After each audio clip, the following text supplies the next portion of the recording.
The CDC and FDA have been warning about raw milk dangers, even as influencers claim all these health benefits from it. But now some people in Florida have reportedly fallen ill from the popular beverage. NewsNation weekend anchor Anna Kooiman joins us now. Anna, you're talking about north of 20 people who are sick because of this. What happened?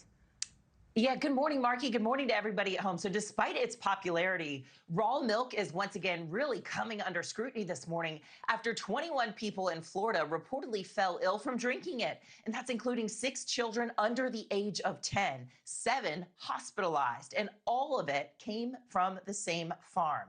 Some social media influencers are promoting raw milk, saying it tastes better and also helps with asthma and allergies.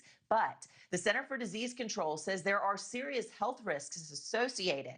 Health officials insist milk needs to be pasteurized for human consumption.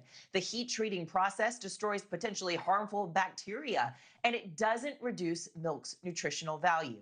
Now, if raw milk is not pasteurized, it can harbor bacteria such as Campylobacter, listeria, salmonella, E. coli.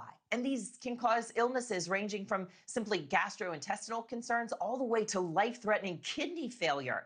Now, states do have different regulations for raw milk across the country. Some allow it to be sold in stores, while other states, like Florida, only allow sales on farms. Now, in Florida, the sale and distribution of raw milk for human consumption is illegal, but retailers get around that legality by labeling products as pet food or sell it for animals. And there's a whole community of dairy farmers who say this is critical to their way of life.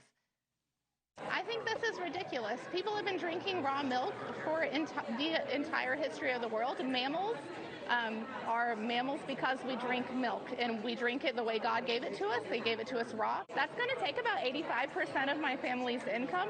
I don't know what we will do. There's also customers that are buying this because their pets won't eat their food, they won't drink their water. They need this for hydration, they need it for health, they need it for digestibility, they have allergies. The Raw Milk Institute telling us that Florida does not follow rigorous standards and testing procedures for raw milk, and they firmly believe raw milk is safe and healthy to drink. Now, that's only if strict guidelines for standards and testing are followed, they say. Now, remember, the Food and Drug Administration, along with the Centers for Disease Control, says that drinking raw milk is one of the, quote, riskiest foods a person can consume. So to make sure your milk is safe, any milk that you're drinking, the CDC first recommends drinking pasteurized milk and dairy products. They also say to refrigerate perishable foods like milk at 40 degrees or colder to slow bacterial growth, and never leave dairy products out for more than 2 hours or even just 1 hour if your perishables are exposed to temperatures above 90 degrees. So that would be in a case, Markie, like in a hot car on your way home from the grocery store, or if you were at a picnic, something like that. Yeah, really good to keep in mind this season, but they say, yeah, raw can be risky, and hopefully those who are sick and hospitalized are on the mend this morning. Anna, thank you. Remember, everybody, you can catch Anna Kooiman every weekend, 1 p.m. Eastern, 12 o'clock noon Central. Thank you for watching. Subscribe below and download our NewsNation app right now on your phone, and you will get fact-based, unbiased news for all Americans.